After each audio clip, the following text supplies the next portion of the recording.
Plane में locals को देख के मेरे को तो ऐसा लग रहा था जैसे मेरे को खाना ही नहीं मिलता। रात के 2:45 हो गए भाई, 3:45 बजे तक के खा रहे हैं समूह में। इन आइलैंडर्स की यार पिंडी देखो, इतनी बड़ी बड़ी पिंडियाँ मैंने कहीं नहीं देखी।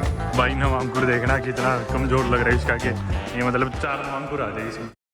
दोस्तों यहाँ से हमारी अगली फ़्लाइट है समोआ की, अभी से 4 घंटे बाद, और हम समोआ के रात के 12:30 बजे वहाँ के एयरपोर्ट पहुँचेंगे। तो कुछ देर यहाँ पे इंतज़ार कर लेते हैं एक बार। और इससे पहले कि आप टाइम जोन्स को लेके कंफ्यूज हो, मैं पहले आपकी कन्फ्यूजन दूर कर देता हूँ। दरअसल दुनिया में ना 2 समोआ है, एक तो है समोआ ओरिजिनल कंट्री जिधर हम जाने लग रहे हैं, और एक है अमेरिकन समोआ।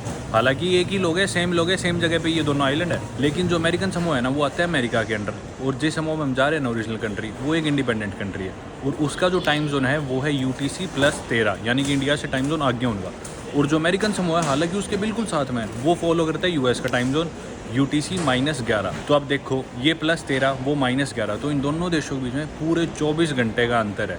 हालांकि अमेरिकन समोआ अलग देश नहीं है, अमेरिका के अंडर आता है, US रूल के अंडर आता है, लेकिन इन दोनों के बीच में जो ये सेपरेट होते हैं उसे बोलते हैं लाइन ऑफ डेट। तो पूरे 24 घंटे का इनमें डिफरेंस है। अब यहाँ पे 6:30 बजे है, तो जिस समोआ में हम जाने लग रहे हैं मेन समोआ, उधर यहाँ फिजी से भी 1 घंटा आगे है टाइम, वहाँ पे भी शाम के 7:30 बजे। लेकिन अमेरिकन समोआ में भी शाम के 7:30 बजे, लेकिन पिछले दिन के 24 घंटे पीछे बैकवर्ड्स में। और इन दोनों टेरिटरीज में अगर आपको ट्रैवल करना तो सिर्फ 35 मिनट की फ़्लाइट है, बिल्कुल पास में दोनों। लेकिन अगर आप 35 मिनट की फ़्लाइट लेके समोआ से अमेरिकन समोआ जाओगे तो आप 1 दिन पीछे पहुँचोगे टाइम में, और वहाँ से जाओगे 35 मिनट की फ़्लाइट लेके तो आप 1 दिन आगे पहुँचोगे, फ्यूचर में ट्रैवल कर जाओगे एक तरह से। बाकी अभी चल के चेक इन करते हैं, काउंटर खुल गया, और ऐसी खूब सारी इंटरेस्टिंग बातें आपको पता चलती रहेगी इस वीडियो के दौरान समोआ के बारे में। बाकी भाई वैसे तो देखो इंडिया के हम ईस्ट साइड आए हुए, आप लोग सोच रहे होंगे कि इधर वो टाइम जोन कैसे आ गया, लेकिन इतनी दूर है देश इंडिया से कि घूम के आके अमेरिका के पास ही पड़ते हैं। मतलब समोआ की पॉपुलेशन 2 लाख से थोड़ी ज़्यादा है, और लगभग 6 लाख समोअन समोआ के बाहर है, और सबसे ज़्यादा नेटिव समोअन की पॉपुलेशन अगर किसी देश में तो वो न्यूजीलैंड में ही है, इसलिए इनको न्यूजीलैंड से थोड़ा ज़्यादा काम पड़ता था, उनसे ज़्यादा बना के रखते हैं। हमारी फ़्लाइट है फिजी एयरवेज से, और हम अभी इधर चेक इन करने की ट्राई कर रहे हैं, सेल्फ चेक इन की। पर यार गंदा सा बोर्डिंग पास। और ये देखो हम जाएंगे अपिया, जो कि कैपिटल सिटी है समोआ की। चलते हैं डिपार्चर्स की ओर। इमिग्रेशन और सिक्योरिटी चेक हो गया। फिजी वाले ना वापस निकलते टाइम इमिग्रेशन पे स्टैंप नहीं करते पासपोर्ट पे, तो कोई भी स्टैंप वगैरह नहीं हो मेरे। इनका एयरपोर्ट तो काफ़ी बड़ा है भाई फिजी का। चलो भाई बोर्डिंग गेट पे आ गए। हाय, बैठ रहे हैं अपिया की फ़्लाइट के लिए। समोआ फाइनली अब एक बड़ा जहाज जा रहा है, और ये ना फुल है, मतलब काफ़ी लोग जाने लग रहे हैं फिजी से समोआ। अभी तक छोटे जहाज़ों में से हम पिछले 3-4 जो हमने फ़्लाइट ली थी। इन आइलैंडर्स की यार पिंडी देखो, इतनी बड़ी बड़ी पिंडियाँ मैंने कहीं नहीं देखी। या तो एशियंस की होती है, साउथ कोरियंस वगैरह की, या फिर इनकी है भाई। मतलब सही में जेनेटिकली ये गिफ्टेड है, ज़्यादा मसल मास पुट ऑन करने के लिए या तगड़े होने के लिए। लड़के लड़की कोई हो भाई, इतनी बर्मा पिंडी है एकदम, और बुद्धि भी देखो इनकी बिल्कुल फुल है भाई। फ्लाइट कमाल हो गया, बैग का रखे गए 2 बैग ले रहे हम तो। चलो भाई। To your seat under the center armrest.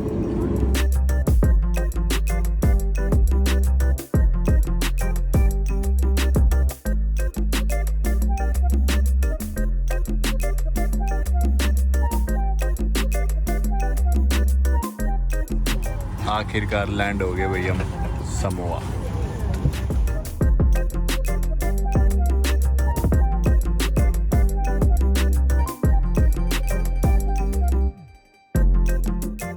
भाई मेरा वजन ऑलमोस्ट 100 किलो होगा, और मेरी ज़िंदगी में मेरे को कभी भी इतना मिनियन या यूँ लगा लो कमज़ोर या पेटाइट फील नहीं हुआ। प्लेन में लोकल्स को देख के मेरे को तो ऐसा लग रहा था जैसे मेरे को खाना ही नहीं मिलता। नवांकुर तो और भी ज़्यादा लग रहा था, बल्कि इतना भिज के बैठा था ना। नहीं यूजुअली क्या होता है, मेरे दोनों हाथ पैर साइड वाली सीट पे होते हैं, मैं ज़्यादा जगह लेता हूँ, आज मेरे साथ उल्टा हो गया। मतलब सारे लोग इतनी जगह लेके बैठे थे, इतने 150-200 किलो के मिनिमम है सारे, उन लगा लो। यहाँ पे इमिग्रेशन की लाइन है। अब लोकल्स है, कुछ टूरिस्ट भी, उनकी बात नहीं कर रहा मैं, लोकल्स की बात कर रहा हूँ जो यहाँ आके ओरिजिनली। ये देखो कितने तगड़े तगड़े ऐसे निकल के आते हैं। कैसा फील हो रहा था प्लेन में? बहुत कंजस्टेड भाई। मतलब मेरे साथ में जो लेडी बैठी थी ना, वो आधी मेरी सीट पे थी, आधी अपनी पे, आधी तीसरी सीट पे, और सबका ही हाल था भाई। यूजुअली मैं ऐसा होता हूँ, मेरी टांगे उस साइड वाली सीटों पे जा रही होती है, मैं उस साइड वाली सीटों पे जा रहा हूँ। आज तो भाई साहब कमाल हो गया। नवांकुर कह रहा है कि इसको तो ऐसे लग रहा है कि इसको उंगली से उठा के ना फेंक दे कोई। आज मेरे समझ में आ गया है, ये बचपन में WWE देखते थे तो ये रिकी सीयू मागा वगैरह इतने बड़े क्यों लगते थे। ये समोआ के ये सारे रेसलर्स। ये है भाई इनका अराइवल डिक्लेरेशन कार्ड या फिर इमिग्रेशन फॉर्म, पीछे कस्टम्स का, ये भर लेते हैं एक बारी। इमिग्रेशन हो गया और इधर है करेंसी एक्सचेंज। बैगेज अब में लेना ही था क्योंकि चेक इन कुछ करा नहीं रखा था। नवांकुर की वेट कर रहा हूँ मैं, वो भी इमिग्रेशन पे है। करेंसी लेनी है तो ले ले। हाँ, पहला देश ऐसा है पैसिफिक में जिसमें इतने सवाल जवाब करे हो। इसने हमसे पूछा कहाँ रुकोगे, इससे पहले कहाँ गए थे, अगला कब जाओगे, और कौन सी एयरलाइन से जाओगे, कहाँ रहते हो, क्या करते हो। इसने ज़्यादा ही कर लिया ना, क्यों कर रहा था, क्या लगता है? पता नहीं। बाकी पूछ भी रहा था कि भाई समोआ क्यों आए हो, दोबारा आओगे क्या? हम बोले भाई अच्छा लगेगा तो आएंगे। फिर उसके बाद इसने वीज़ा दे दिया। मैं तो कहता नहीं, क्यों आऊँगा भाई। कह दिया तूने? नहीं कह देता मैं तो, तू तो फिर भी थोड़ा पॉलिटिकल खेल गया। हाँ भाई अच्छा लगेगा तो आएंगे, धक्का थोड़ी है। इस पे लग गई स्टैंप। ये देखो 90 दिन का परमिट है इसमें, सभी के लिए, इंडियंस के लिए वीज़ा ऑन अराइवल है। एयरपोर्ट पे बाहर निकल गए हम, और जो हमारा होटल है ना वो कल से बुकड है, यानी कि 31 तारीख से दोपहर के 2 बजे चेक इन टाइम। और अभी बजे है 30 की रात लगा लो, 31 की सुबह लगा लो, 31 होगी, पर 31 की सुबह के 1:30 बजे है। तो हमारे होटल में चेक इन कल से, और आसपास कोई भी होटल नहीं मिला, हमें सारे बुकड आउट दिखा रहे हैं। तो ये समस्या है कि भी रुकें कहीं। अगर एयरपोर्ट खुला रहेगा तो रात हम एयरपोर्ट पे बिता लेंगे, पर पता नहीं एयरपोर्ट खुला रहेगा या नहीं।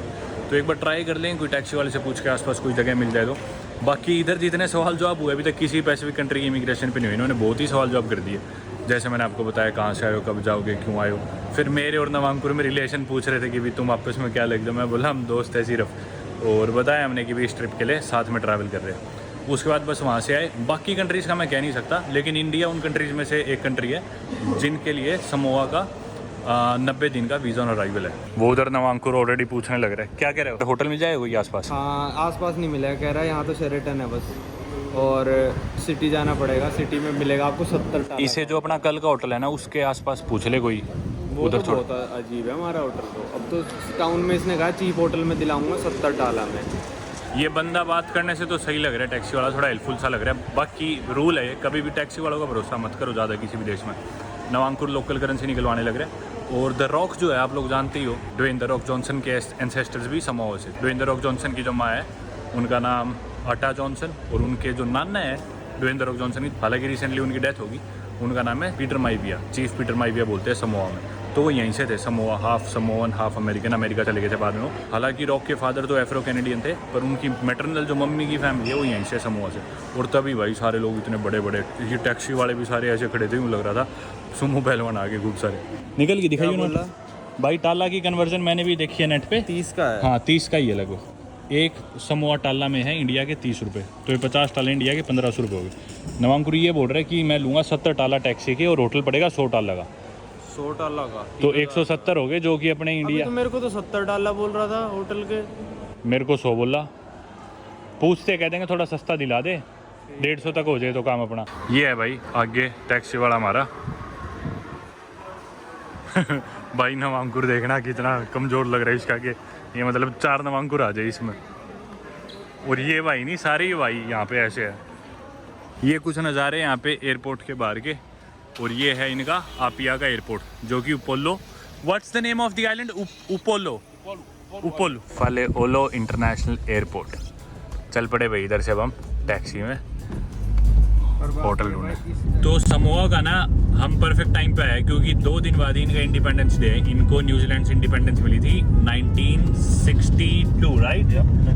और अभी इन्हें 61 साल हो जाएंगे, 61 ईयर्स ऑफ इंडिपेंडेंस।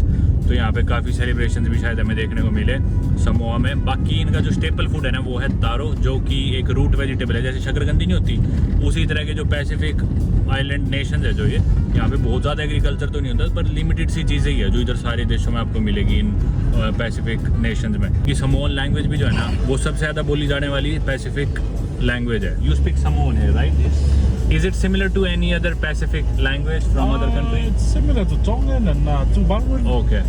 तो टोंगा की भी जो भाषा है ना, And here in Samoa, because we have another, it's called American Samoa. It's a US territory. That's we a speak US the same language. It's the same language. Share the same culture. Hmm. The only difference that they use the US dollars. And US we have dollar. our own currency. Yeah. तो इनकी currency टाला है। American समूह में वो US dollar use करते हैं। यहाँ पे रोड की लेफ्ट साइड चला रहे, you drive on the left here, right? Yes. And in American Samoa they drive on They the drive on the right. Right. We used to drive on the right. On the Really? Right. Yeah. Okay. And then in 2009, we had a road switch. Okay. तो जो American समूह है ना, उधर की इधर से रोज daily flight जाती है और उसकी कीमत की बात करें तो लगभग 400 डॉलर के करीब, इंडिया के 12,000 रुपये की फ्लाइट है। 20-30 मिनट की फ्लाइट है सिर्फ, बहुत छोटी फ्लाइट है। लेकिन आप फेरी से भी जा सकते हो। फेरी से जाने की कीमत बहुत ही ज़्यादा कम है, सिर्फ 60 डॉलर है, जैसे भाई बता रहे, जो कि अपनी इंडिया के 1800 के करीब रुपये पड़े।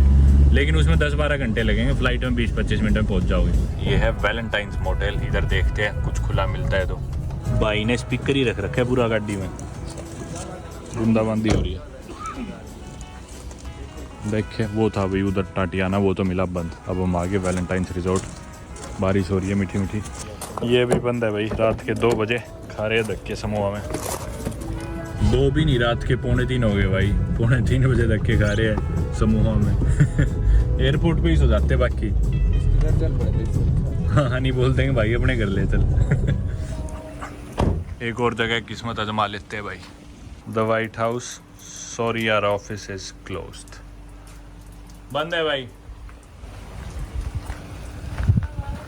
तो भाई इनका भी ऑफिस क्लोज था। इतने में एक लड़की आई मेरे को देख के, बोली कि मदद कर सकती हूँ मैं आपकी, बताऊँ? मैं बोला भाई कमरा चाहिए, बोली कि सॉरी पूरा बुकड आउट है। फंस गए भाई। अनदर अटेम्प्ट भाई, एक नई जगह।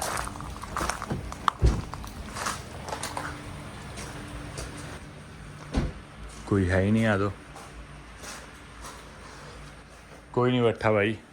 तो ये जगह जो हमारी आखिरी उम्मीद थी, इधर भी हमारी किस्मत ख़राब निकली। ये भी फुल है और इसके अलावा और कोई मोटल होटल कुछ नहीं बचा। हमने ऑनलाइन में देख लिया था, सारी चीज़ें फुल थी। और ये जगह रास्ते में थी थोड़ी, क्योंकि हमारा कल से जो होटल है ना, उसका चेक इन टाइम है दोपहर के 2 बजे और वो भी ऑलरेडी फुल है। हमारे पास तरीका भी यही बचता है कि या तो क्योंकि बारिश होने लग रही है, ऐसे कोई किसी छत के नीचे सो जाए और जब सूरज निकलेगा तब की तब देखेंगे। क्योंकि हम आधे रास्ते आ चुके, जो हमारा कल होटल है ना वो यहाँ से 30 किलोमीटर दूर है एयरपोर्ट से, और उसके आधे रास्ते में आ चुके, वापस आधा पौना घंटा ड्राइव करके उस डायरेक्शन में, क्योंकि दूसरा ऑप्शन हमारे पास है कि वापस जाके एयरपोर्ट पे सोए। तो उससे बेहतर ऑप्शन तो मेरे को ही लग रहा है कि इधर ही किसी रूफ के नीचे इसे बोलते हैं भाई थोड़े बहुत पैसे ले लो और हमें यहाँ सोने दो, कहीं भी थोड़ी सी छाया मिले, क्योंकि ये भी फुल है, कोई उम्मीद अब बची नहीं है, फंस गए हम। ये भाई खुद भी रहना है, बाकी की भी सारे मोटल्स होटल्स फुल किस तरह हो रखे हैं। मेरे ख्याल से शायद कल इनका इंडिपेंडेंस डे तो हो सकता है, इस वजह से भी लोग आए हो आराम से छुट्टी मनाने या रुकने, तो हर चीज़ फुल है। क्या करें, ऑनलाइन भी सब बुक दिखा रहा था। भाई हमारी किस्मत अच्छी थी, इस भाई ने हमारी मदद करी, ये सोच के कि भी इंडिया से इतनी दूर से आए हुए। इसने कोई कमरा पता नहीं इसका था या किसी और का था, उसमें जुगाड़ सा कुछ बनाया, बोला भाई वहाँ सो जाओ। हालांकि पैसे तो हमारे काफ़ी लगे हैं, पर चलो अब कोई इलाज नहीं है। Oh thank you brother, I'll take this. Joe, thank you so much, brother. Nice meeting you guys. Nice meeting you. Hope you enjoy your holiday. You have my number? Yeah, I have your number. You might need help. Yeah. All right, guys. See you again. Thank you. ये तो dormitory type है। ये किस type का कमरा है? 5 bed पड़े। So many beds. वाह, दिस इज मैसिव। तो भाई ये बोले कि भी ये कमरा पड़ा था डॉर्मेट्री टाइप का, अलग टाइप का, पता नहीं इसको शायद ये शेड बेसिस पे देते होंगे इस कमरे को, जो भी है पता नहीं। एंड में बोले कि हम आपको ये दे देंगे। चलो देख के इन्होंने थोड़ा सा इनको शायद दया ही या जो भी हुआ। तो ये हालांकि काफ़ी बड़ा है, आप देख सकते हो। इसकी कीमत पड़ी है हमें 150 समोआ ताला, जो कि अपने इंडिया के 4,500 रुपये एक रात के। और जबकि हम कितने घंटे बिताएंगे, 3 तो बजे गए सुबह के, 10 बजे चेकआउट टाइम है, 7 घंटे के हम सिर्फ 7 घंटे के 4,500 रुपये दे रहे। वैसे तो बाहर सो सकते थे, ठीक रहता है, या एयरपोर्ट पे सो जाते। 10,000 रुपये हमारे एयरपोर्ट से यहाँ तक आते आते अभी तक खर्च हो चुके, जिसमें हमने टैक्सी लिया, सिम कार्ड लिया और होटल लिया पहली रात का। बाकी हर देश में आती पहली रात तो पैसे लगते ही लगते हैं, ये क्योंकि उस देश की इतनी नॉलेज नहीं होती और आदमी थका हुआ आता है तो एक्स्ट्रा पैसे दे भी देते। और हम रात को भी आए थे, तो भाई अब क्या इलाज है, कोई नहीं, कल करते हैं एक्सप्लोर देश को। पानी मंगाया था उससे भाई पानी लाना तो भूल ही गया, तो अब गए हो दोबारा पानी लाने, करते हैं अब आराम।